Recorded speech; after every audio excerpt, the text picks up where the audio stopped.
The GK Tech Group is really an extension of what we do every day and who we are. We wanted to create a forum, a place for us to really foster the expertise that we have and the knowledge that we have. And we talk about these really fascinating, awesome subjects. And can we take these subjects and share them with the broader community? So this is how we started this idea, and hopefully this is going to be one of many. So thank you all for being here.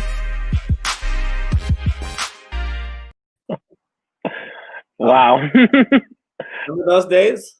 Yeah, I remember those days. Hi, everyone. Thank you for tuning in. Sorry for showing those videos of food and people hanging out. That was last year. That was our GK Tech Group last year's Future of Work event.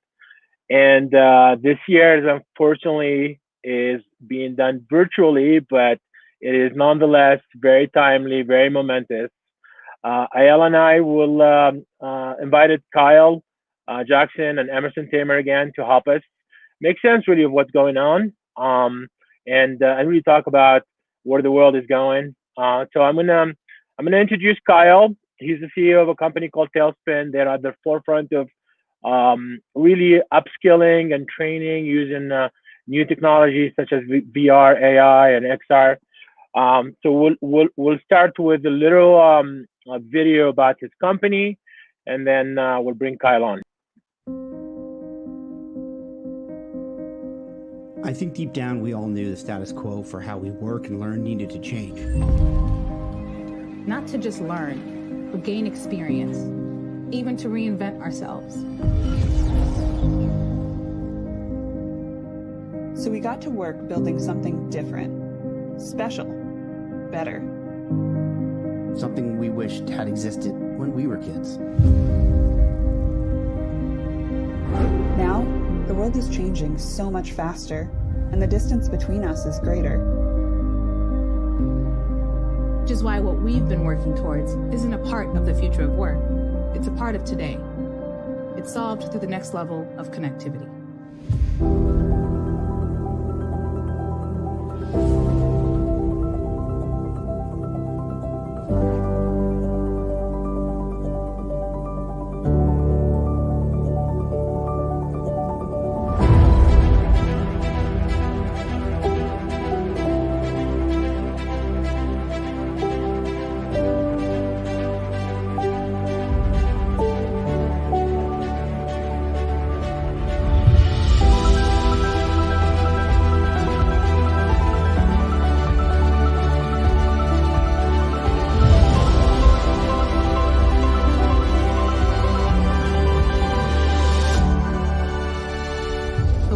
May have changed, but those of us in it have not.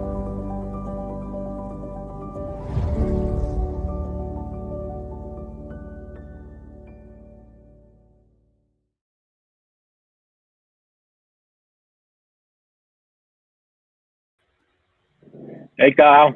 Hey, how's it going? How are you, man? Good. Thank you for coming on, man. What a video. It's a great video. Yeah, it's wild, right? Those are all real applications, which is even crazier. So many questions. Yeah. Hey, I wanna also introduce Emerson Tamer, who's the CEO of Philosophie, also at the forefront of digital transformation, although more software based. We also have a really nice video about what they do. So there you go. The name Philosophie comes from a quote, which is, "All work is an act of philosophy." And the reason we decided to name the company after that is because the sort of thing we do here is a very flexible skill. We can make almost anything with software. And so it becomes really important to think about why. Why do we build things? Why do we design? Why do we program? What impact are we going to have in the world with what we do? And our thought on it is whatever work we put out should reflect what matters to us. Big things for us are about speed. It's about moving quickly and failing really fast. We always kind of say we can fail faster than anyone else, and we're proud of that. We're very collaborative, so we're designers, engineers, product people, business people will all work together. You'll see frequently at Philosophie people in a room together, whiteboarding, throwing post-it notes all around. And so we're really big on that kind of collaborative culture of being in the same room and really building stuff quickly. Philosophie is special in that we work so collaboratively, like there is no wall. And I think the breakdown of that is something that's very unique, something that is unmatched. The team works on projects with cross-discipline. We have engineers, we have product strategists, we have designers that are all working together to solve the same problem. And we really rely on those talents to come up with wholly rounded solutions. The team at Philosophie makes the company great because it is the company. There's not really anything else. Our only asset is our people. Everyone here is a craftsperson. They cared very deeply about what they make and put out into the world. We're a bunch of geeks and idealists, and we want to make things that matter. And that's what we mean when we say all work is an act of philosophy.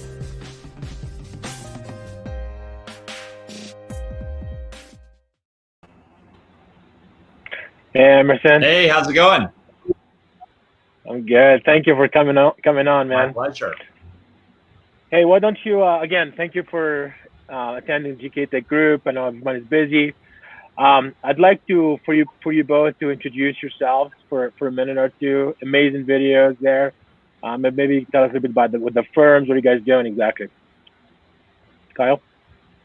Yeah, sure. Try and go first. So we started Talespin in 2015. The focus of the company was to look for kind of an offset to the massive amount of digital transformation that was going to be coming from a standpoint of our role in the workplace as humans. Like, what does that look like as we go forward? And as we see more impactful uses of algorithms, robotics, and just the changing demands of the workforce itself. So. Back then, it was a very loose hypothesis around XR, the category of VR and AR and AI kind of coming together to potentially be a new platform for that. And it was a lot of early days of sounding like a crazy person in a boardroom with executives from some of the largest companies in the U.S. here, and then we don't look so crazy anymore. So now it is become a different reality for us. It's been good run. 5 years in. Wow. Emerson? Yeah, awesome. Excited to be here. So Philosophie, we call ourselves the digital product studio, but really that just means we're a team of designers and engineers based in LA and New York mostly, obviously all over right now. It's funny to see that video where a lot of our work historically was in our offices, and now that's kind of taking place remotely. So I'm sure we'll have a good chat about that. But we work with companies of all sizes and all industries, kind of take their big digital ideas and bring them to life very quickly. We do that through rapid experimentation. So we take these big ideas, break them into smaller chunks, build something, test it with real users, get feedback, and continue to iterate on it. And so we're really focused on how do we ship kind of business outcomes through these tools as quickly as possible. Started in 2008, just sold it at the end of last year to a larger global offshore team based in India, still on, working, having fun with that. And some of the, it gives us a lot more power in terms of the enterprise development that we do. So we do a lot of work in digital transformation, obviously, and actually making stuff happen. So I'm really excited for this conversation. So thank you, Emerson. I think maybe digital transformation is probably the two words that are more famous than COVID, or at least as famous as COVID the last 6 months or so. Alan, can you put this graphic on? So who led your digital transformation of the company? Is it the CEO, is it CIO, is it COVID? Right? Super funny, but it's a buzzword. It's the hottest thing in business right now. I'd love to start there. I'd love to start to see what are companies doing, how are you guys helping them with their projects, how fast is it happening? Maybe start with you, Emerson. Sure. Yeah, I think Satya Nadella, in an early earnings call for Microsoft, summed it up really well at the beginning. He said, we've seen, I think, 2 years of digital transformation in the last 2 months. Maybe it's even faster than that. And I think if you look right now, I know, we're on an investing group here. The S&P 500, the top 5, all, kind of drivers of that, all tech, and the other two, 495 are all slacking, or are all down kind of quite a bit. So it's really interesting to see kind of that play out in the markets. And then I think you start to see that kind of trickle through, with us working with lots of different clients. I think when we first started, when the COVID first happened, we were very early. We were very, we can actually, for our work, and I'm sure Kyle's similar, very comfortable working remotely. It's not the end of the world for us. Our team is used to it. We actually went to the work from home well ahead of any of the government stuff, which seemed to be the trend in tech. But we saw with our bigger clients, in particular the enterprises, the first month probably was really just how do people get this? How do we handle work remotely? How do we have laptops? Do we have the stuff provisioned to be able to work remotely? Can people work remotely? Kids. I mean, a lot of that stuff is still TBD.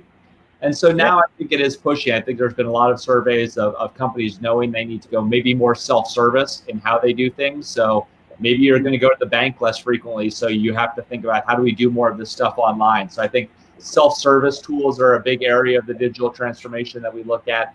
And I think companies across the board are starting to get serious about how does this go. And we can dive in more deeper. But I mean, the reality is the first step of any of this journey is getting comfortable. There's a ton of stuff that just has to happen from an infrastructure perspective. So I think that's why you see Microsoft, Amazon having these, Google having these blowout results in terms of their cloud stuff, before they really will get to a company like Philosophie to actually engage on anything around that.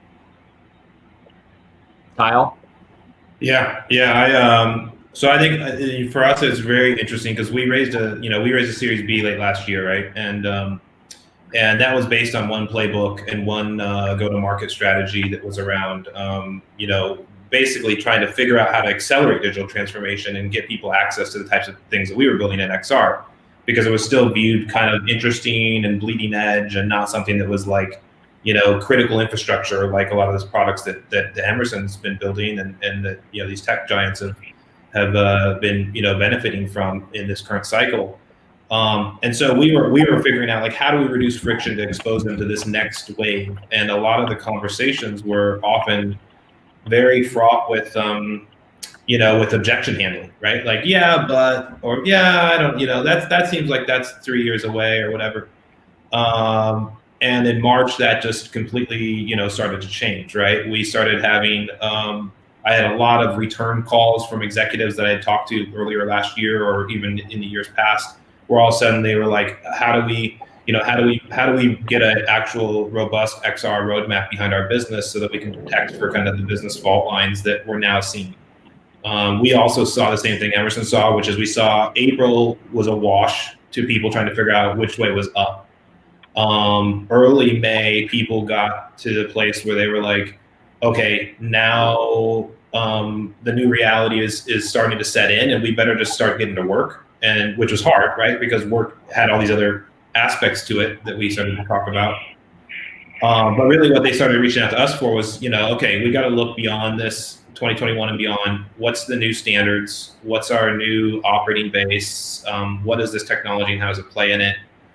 We also started to see conversations at the major technology companies get really, really serious around XR. They have been gaining the momentum for years, and if you follow the space, I mean, there's huge amounts of investment that have gone into the tech, but it hasn't really been part of. I would consider outside of maybe Facebook and Oculus, hasn't been part of anybody's core strategy. And now we're seeing that more broadly across the board amongst a number of these, a number of the top tech companies. So I think congrats. It's been it's a kind of a light switch, right? It's on and off. It was warming up, and then afterwards it's on.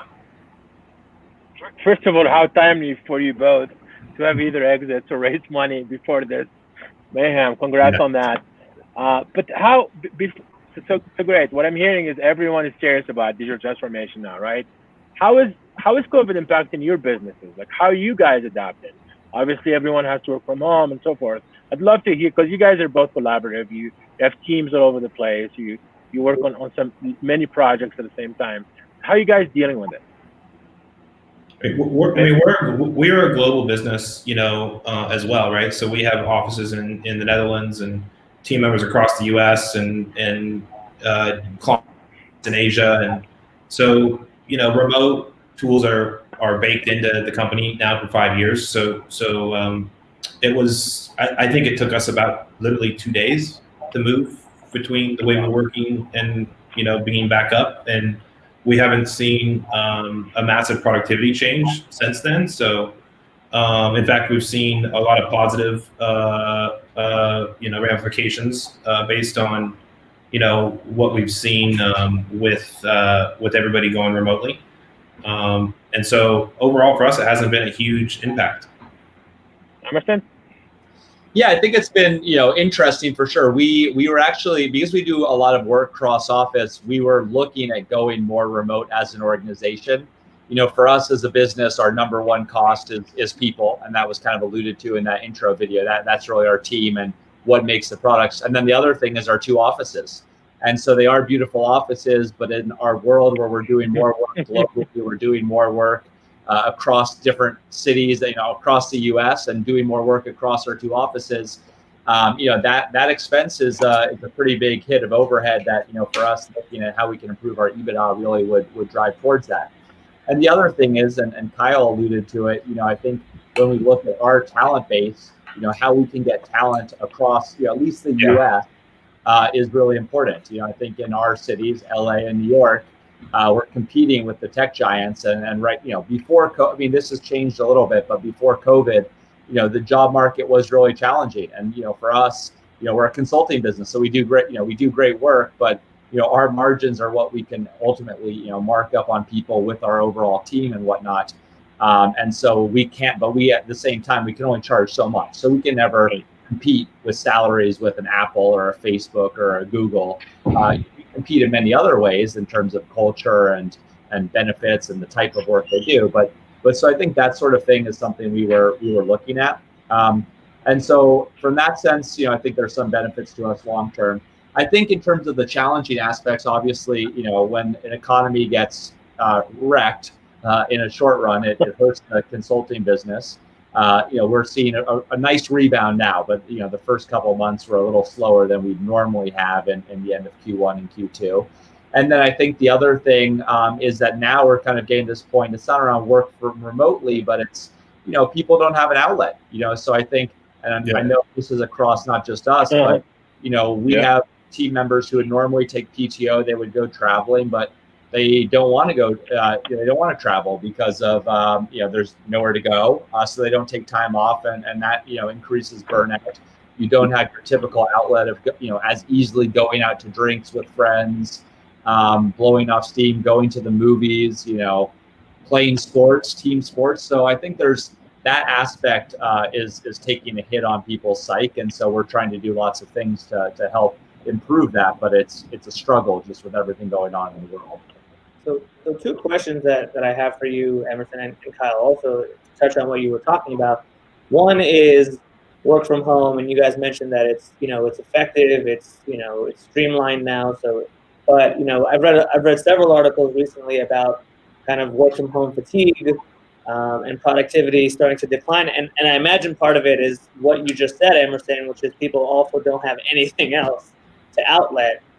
And then the second thing is exactly what you talked about your office space, right? Like, how is this going to affect real estate on a commercial level, especially? Obviously, at some point, COVID's going to be gone, hopefully. How is the office space going to transform? Is it going to be newer with bigger spaces so that collaboration can happen, but we'll all still have these scars from wanting to be too close to other people? Yeah, just to hop in quick, I think there's a few parts of that and a few pieces, but the first answer I would give is I do like one of the benefits I think is that with work remotely, there was a stigma at some level. I mean, there's been a lot of studies that people can work remotely very efficiently, but there was a large old guard, I would say, of people that really were anti-work remote. And I'm not, and I think, and the real reason they were anti is, oh, people are just going to jerk around at home, watch TV or what have you. And I think, that has to some extent been, that kind of, assumption has been proven incorrect, by and large. So I think that is beneficial. And I do think that opens up the possibility of a more global workforce for people, or more, at least US-based workforce for teams. And so I do think that will have a fundamental shift towards commercial real estate. Now, I'm not in the doomsday of cities camp. I know there's a lot of people who are like, oh, commercial real estate is forever. No one's going to go to the office. I mean, for one, if you have small kids, of course it's harder now with no schools, but like you need a place to go so the kids aren't running around. I think, people want that. There's plenty of people who like to go to the office. I think there is that collaboration that happens just talking to people in hallways, that social aspect. I personally really miss that. I don't have a good office setup. We were talking earlier about it, so that's impacting my back and my health. And so I think there's the balancing act of it. And I think what we might see, as well as maybe it's smaller office spaces, it's like a 2 days in, 3 days out. I think companies it will be kind of every company will be a little bit different, and there will be a push towards a portion of the team being remote at least, which is good. I think in the long run for businesses will probably benefit. And commercial real estate needed to come down a little bit, especially in major cities. It was just way too high from a price perspective. It was impacting margins too much. So I think that's good. In terms of the other aspect, I mean, yeah, I think people are just trying to figure this out. It's a good thing we ripped off the Band-Aid with remote work, but we also had all the challenges of you're in Zoom calls all day long. Like there's video fatigue. You don't have another outlet. There is just, now everyone's at home. I don't know, maybe people are freaked out because there's such a high unemployment rate. So they're just working round the clock. You don't have the end of going to and from the office. So I think a lot of people are just trying to figure it out. Yeah. I also think it's cramming in, years of work into months, right? I mean, because everybody's kind of going, okay, well, even all the things that Emerson just listed out, right? Like those are all things that somebody has to make a tactical plan to execute. And that tactical plan is somewhere between 60 days from now and early next year. And those timelines are, either one of them are super aggressive to deal with all that, right? From a business perspective. So your operations teams are stressed because of that. Your product teams are looking at having to release products, at a cadence that's on a much faster clip than they're probably prepared to do. And then inside of the customers we talk to, they're dealing with that at a 100,000 person scale, right? And so just the communication and the coordination and all the other things that go into times of uncertainty is a huge cognitive load, right, and workload as well. And so I think that's the part that's probably had the most fatigue on the people that we talk to, or added to their fatigue. In terms of commercial real estate and what we're seeing there, we're in a lot of those conversations, right? So I was inside of a lot of the big tech conversations before they had decided to push remote, and so I knew that was coming, 3-4 weeks ahead of time, and we've had a lot of talks around what's the impact of that long term. What does their actual physical footprint look like, the backside of that? And we, are, in terms of XR is viewed as one of the things that actually could play an element in that, right? Where, smaller physical footprint for different types of purpose with a larger XR footprint to basically plug some of those gaps between, physical connection that we have now with Zoom. And, with that, you get this new hybrid model, which probably opens a lot of the migration opportunities that people are some people are really excited talking about. Other people are really, like Emerson, supportive of their city that they live in and the culture that they're a part of. And so, I think it's gonna be yet to be seen, but it's definitely not going to be what it is. And I agree with Emerson that it's a bit of a welcome reconciliation of some of the costs of running businesses like ours, and I think it'll only end up being healthy long term. We'll build stronger businesses as a result. So I mean, thank you for saying that. I obviously with real estate, we work with a lot of people in commercial real estate, and it's grim. 30-40% of people are not paying rent, trying to renegotiate. In my firm, in our firm, what we found beneficial is kind of a hybrid model where some of us are in the office, some are not. We still have our base camp. We're still always going to be there because it is that ability to really kind of connect and so forth. I'm coming to you from Big Bear right now. It's amazing to be outside. But I'm not as effective as when I am in the office, that's for sure. Yeah. But talk a little bit about some of the digital tools that you're building, Kyle and Emerson, because now we're losing some of that human contact. Like how can that bridge it? Like what? I know, Kyle, I've seen some of the stuff that you guys built. Can you explain how that really is going to be part of the solution?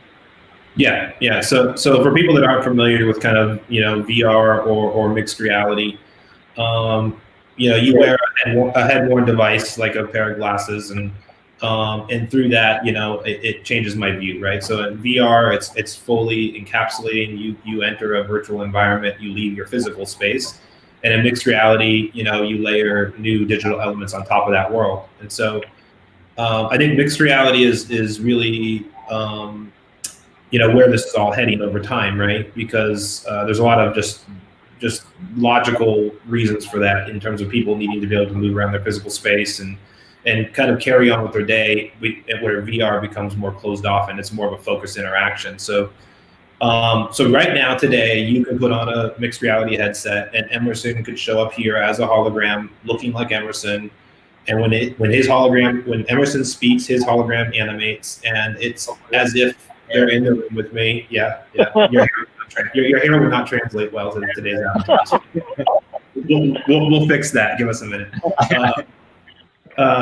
No, so in that interaction, I can see some of the body language, some of that stuff, and it feels a lot more like those design sessions that Emerson's team holds regularly, and other people benefit from when you're in office. So it's pretty cool. Like once you actually have that experience a few times, you start to think about these lines that we're drawing even on this call yet differently again, right? Because now I got to go, well, wait a second, I need even a more important reason to be in office, so the logistical concerns of family and some of the other things are real concerns, real practical concerns. And so I hear most of the tech companies talking about how do we solve those, because people in our general inside sphere, right, the platforms we're working with and the companies that were helped to invent this whole thing with, they already know that we're going to be able to build richer virtual collaborations or as rich virtual collaborations as we have when we're physically present. So now it becomes about these other problems. It's like how do we start to work on systems to support people in these flexible working arrangements going forward? Where they are, maybe in Big Bear for a quarter of the year, and school looks different, and all these other factors. So we've moved into that part of the conversation a lot, where we're trying to figure out what are these new social structures and what do those look like, which is super interesting. It comes back to commercial real estate. I mean, literally, like, what do you use some of these spaces for? I'm in several conversations with universities and large retail owners, right, where they're looking at their campuses, both a retail campus or a physical campus, and they're saying, this also is going to be different. How are we going to use this space going? And so I'm actually. Sorry, go ahead. No, just saying, I think everybody's in the middle of redefining all that, all at once, which is crazy, because it's obviously a lot of things to redefine at one time. Yeah. So I'm glad you brought that up. As I was rewatching our videos from last year, which again makes me sad that we can't have events anymore. Emerson, you specifically talked about leveling people up. This was something that was like a recurring theme when we talked about last year. So number one, how are we leveling up people faster now? Because right now it's digital or bust. Like we've seen basically a tale of two cities, right? If you're digital, you're thriving. If you're not digital, you're dying. So how do we level people up as fast as possible? And then two, to your point, Kyle, also the education system, right? So I just looked, it cost $300,000 to send your kid to USC for the next 4 years. And now they're on Zoom. And I just did an online certification. Kyle went to USC, dude. Be careful. I have nothing about USC other than I went to UCLA for half but my question is like, I got an online certification for $6,000, right? How is this space going to transform $300,000 to basically watch a video every day? Seems a little bit absurd.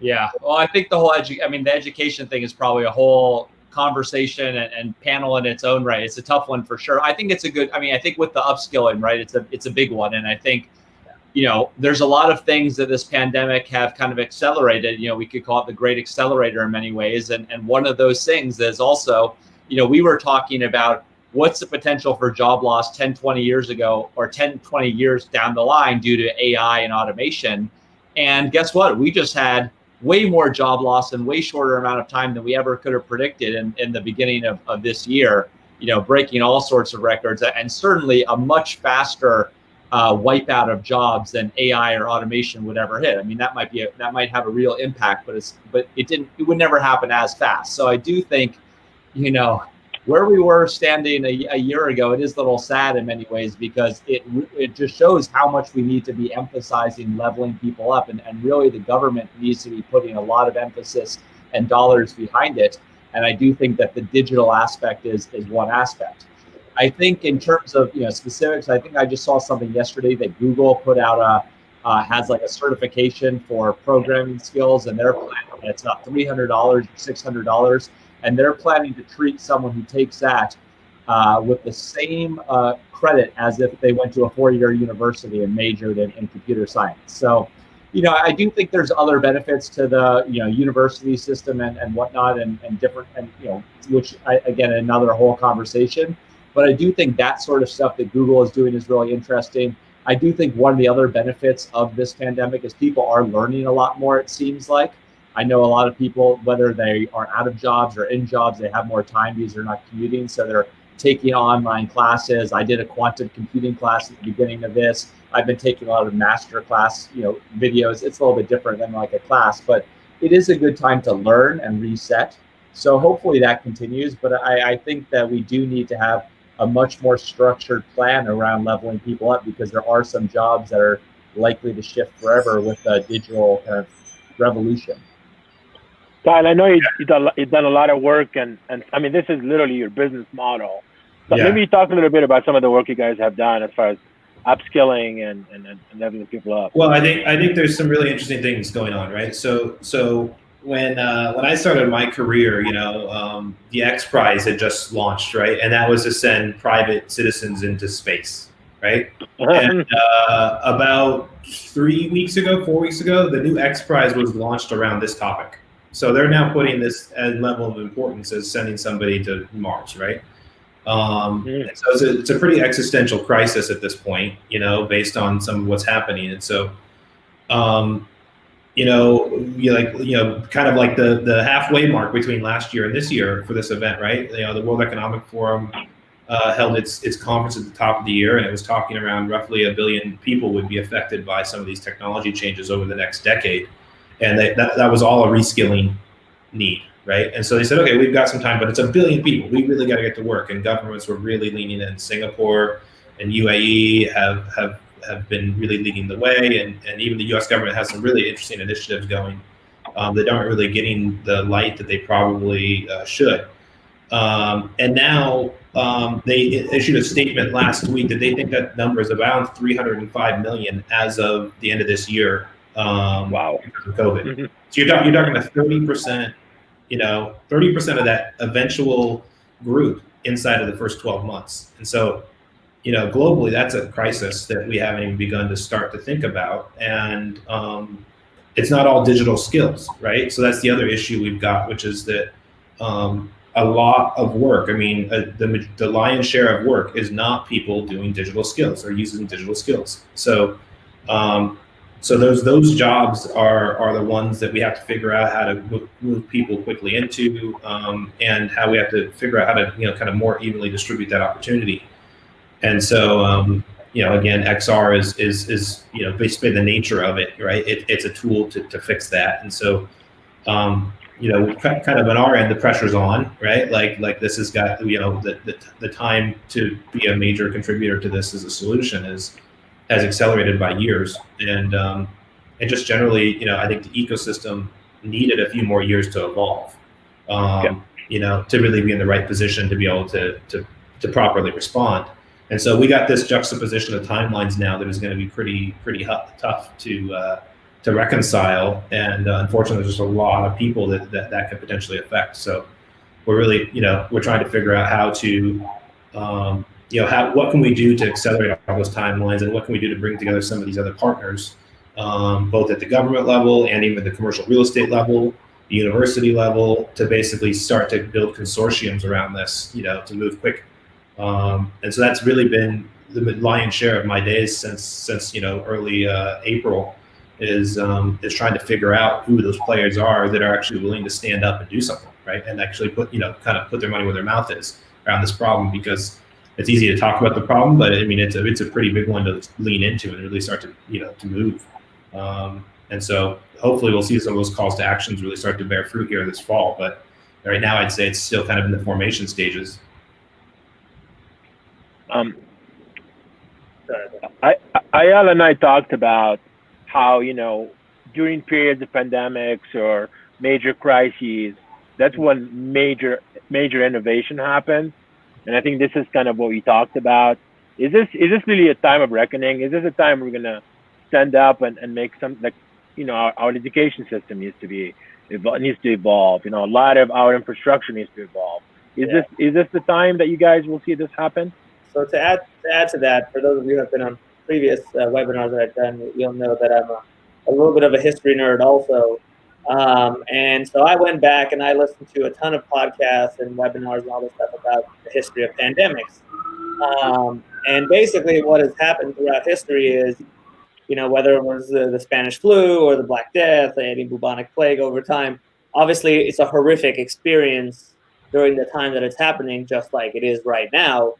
But what follows is generally a period of renaissance, essentially, where not just technology, but institutions as a whole, governments, healthcare, whatever that be, learn to become better and ultimately serve society better. Is that what you guys are kind of thinking is going to happen? It's kind of betting on it, right?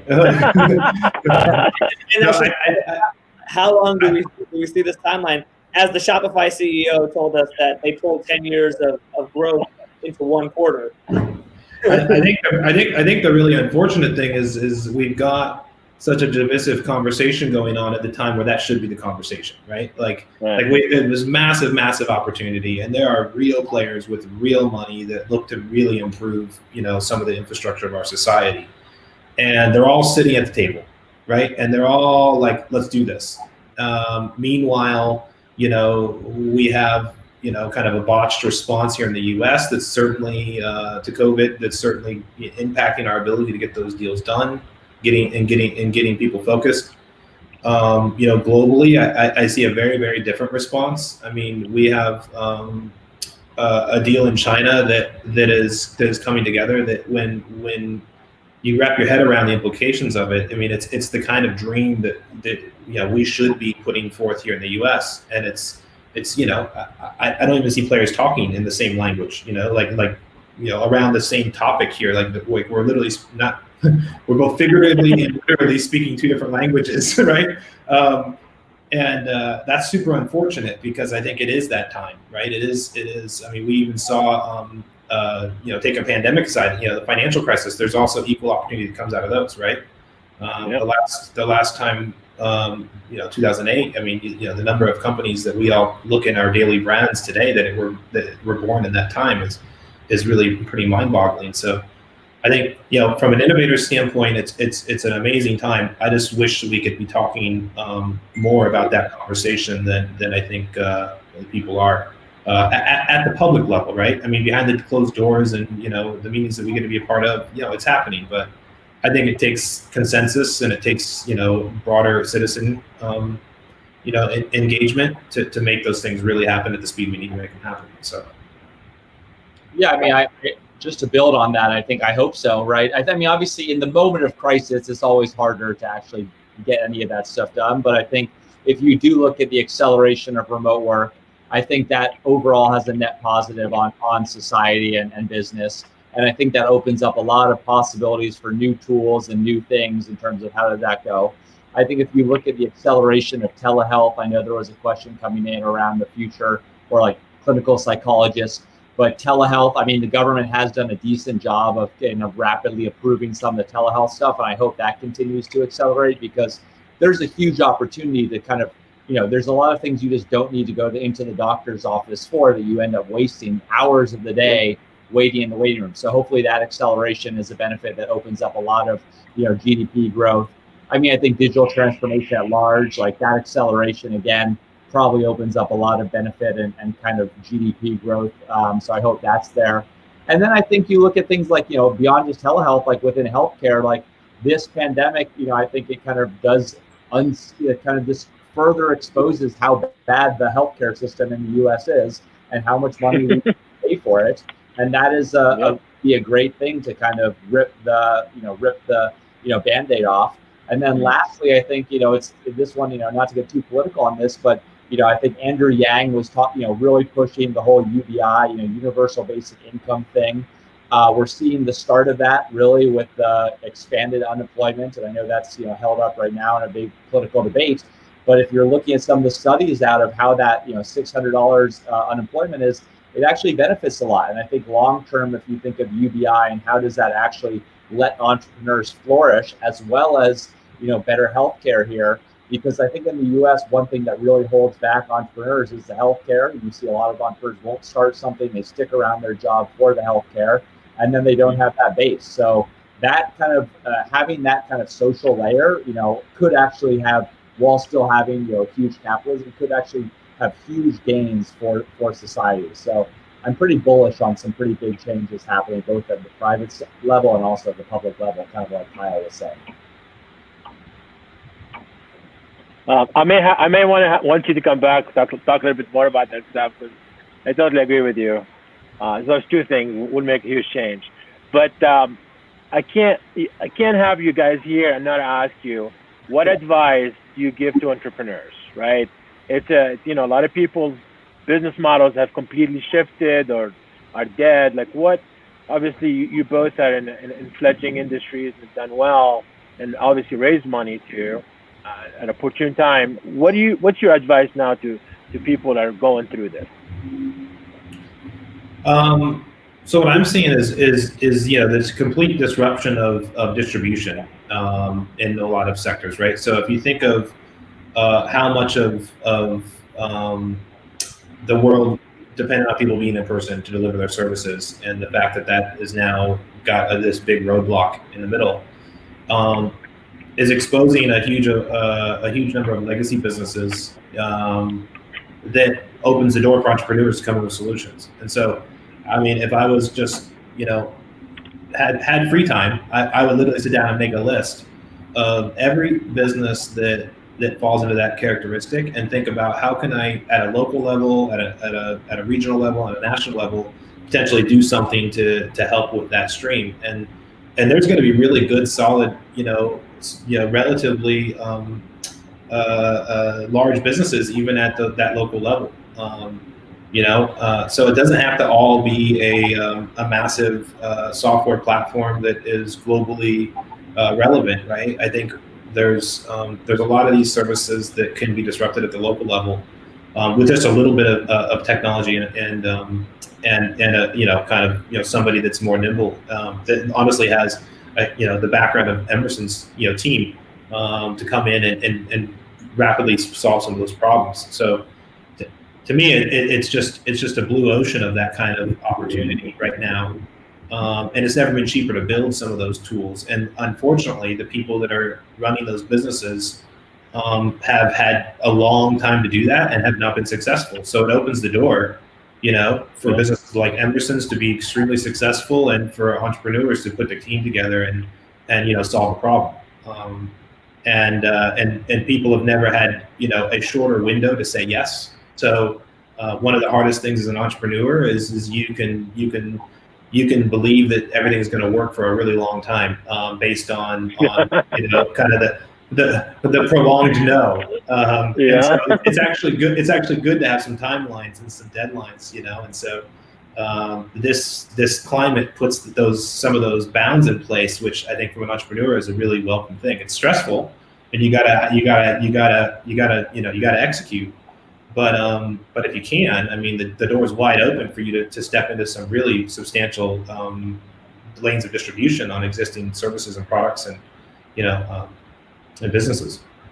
Yeah, I mean, I think, yeah, Kyle nailed it. The door is open. These companies are struggling. It's going to take an enterprise, a legacy organization, a while to figure out this whole digital thing and just working remote thing. And then I think, you know, my advice would be similar. I think last year, anytime, you know, really, it's just now it kind of exacerbates it. You know, take risks, stay lean. You know, don't, you know, be very strategic, and just get your product to market as in front of users or end customers as quickly as possible. You know, to Kyle's point, the door is open for a window. Show them something. You know, it doesn't have to be perfect, but don't, you know, just build and build and build and waste all this money. Like, just get out of the building and talk with people and solve a real need.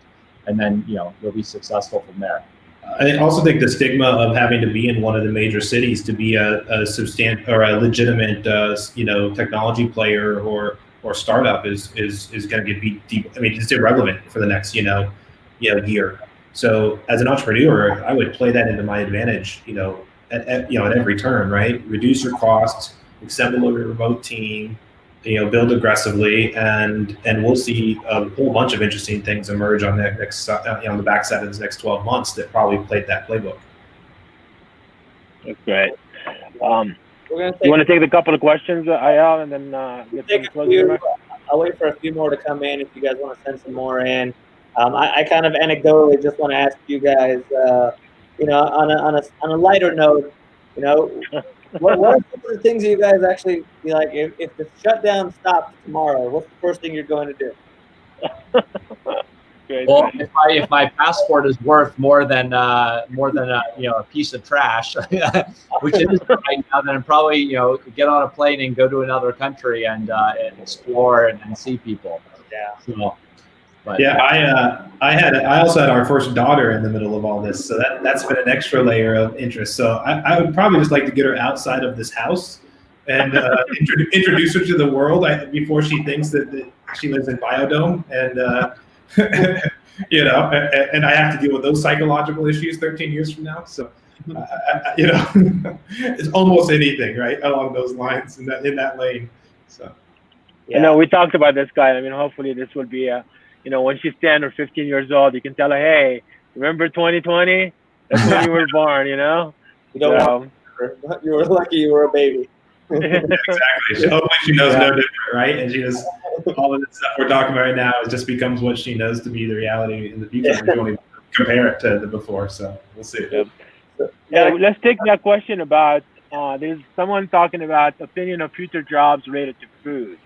Yeah, or local sourcing, local farmers. Like, what do you think the future of those jobs are?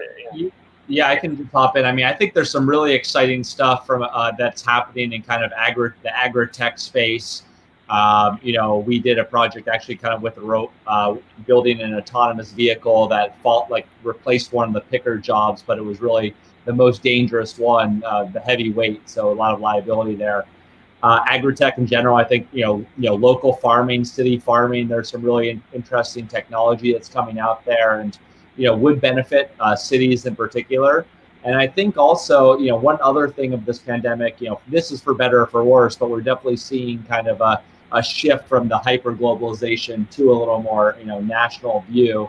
Again, that comes with its own set of challenges, but I do think there's probably some benefits there to local farmers. And I think also if you just look at the trends of sustainability and as younger generations come up, millennials, Gen Z, they care about the state, climate change is the most important issue for them probably.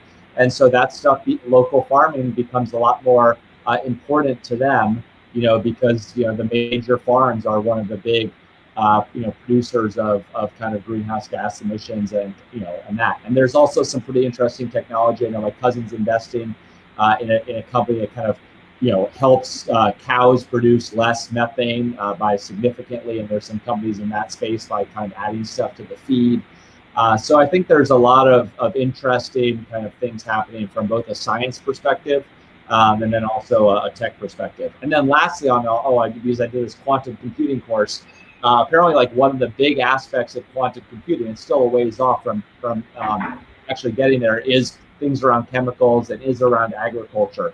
So a lot of the big problems they think they can solve there, which will have a lot of benefits towards climate change as well, is really in quantum. So there's probably some really interesting things happening in that technology sector.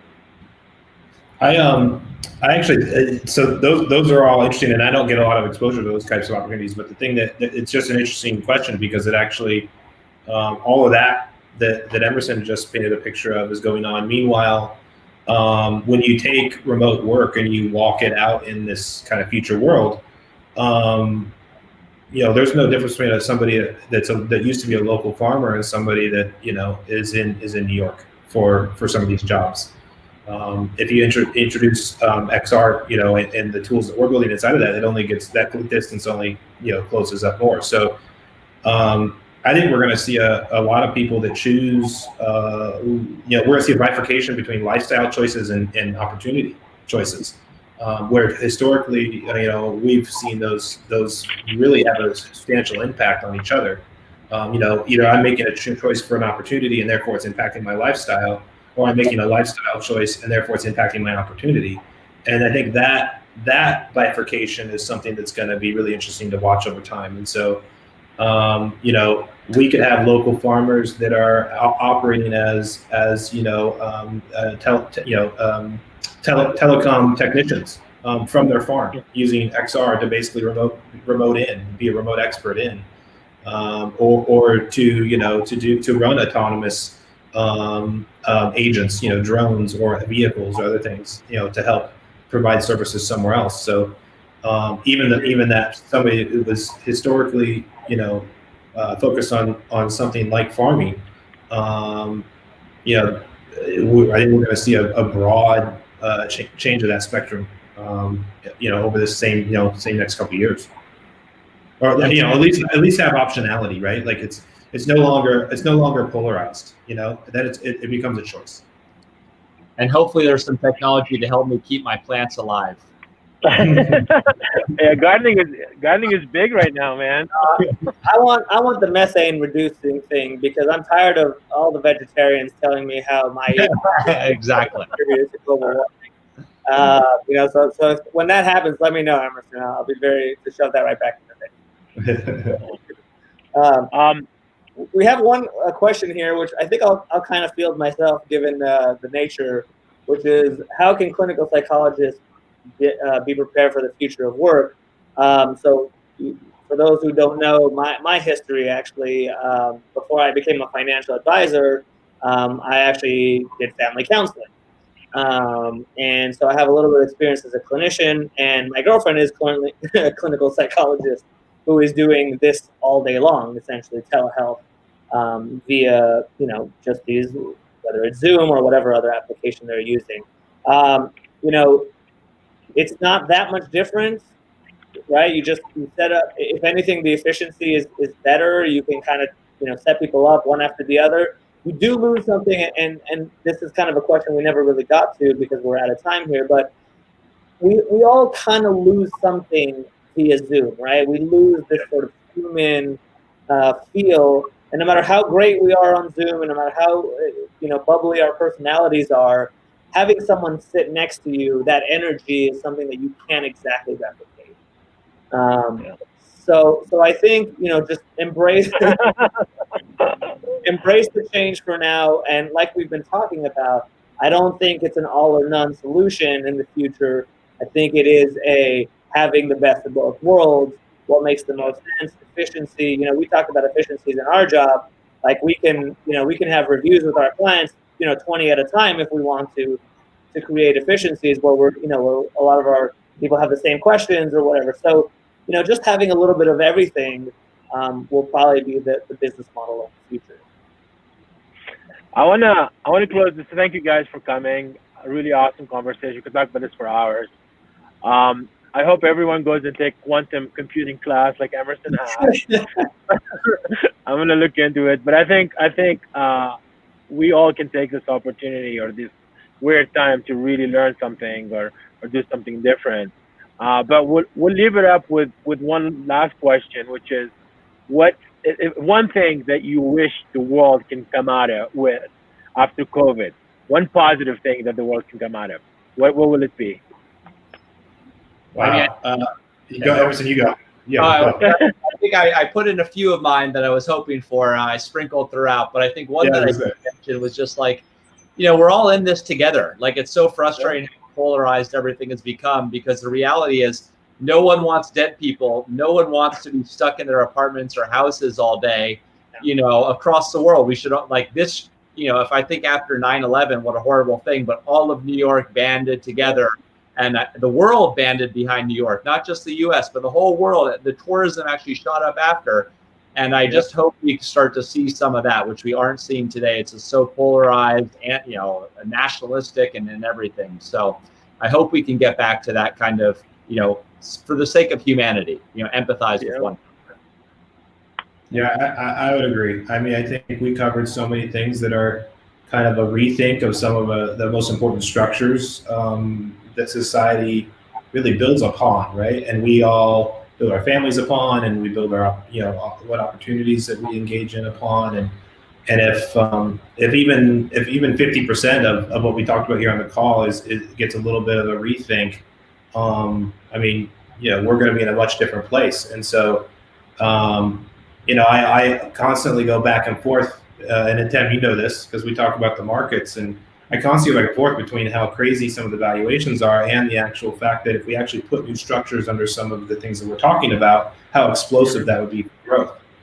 And so, we're sitting here at this moment where, a lot of prediction has been done over the last, 15 years around digital transformation and some of these topics. But nobody predicted being able to say that we can almost, guarantee that it's going to have happened inside of, a very short window of time. So the economic effects of that are like anybody's guess. And I just hope that as that plays out, that we find out a way to distribute the opportunity, more broadly, and that we don't end up with, a few centers of those that get the benefit from all that, and then the rest of the world, trying to figure out how to make do. And so that's to me what's kind of at risk here is if we don't have the conversation that Emerson's talking about, and that's the way it's going to play, right? Because the people that are making these decisions and building this infrastructure, like, we're all going to benefit already. It's just a question of how do we get everybody else on board with that, and how do we distribute that properly? And some of the structures that are politically in play right now are not helping, right? And so we got to figure out how to overcome those problems, because I think on the backside of it is really a very interesting, new day, right? Yeah. Well, awesome, guys. Educational divide, by the way, on top of that, like the educational divide in our world is just insane. And I only hope that we come out of this not with the worst educational gap, but hopefully a better one. Yeah. So thank you guys very much.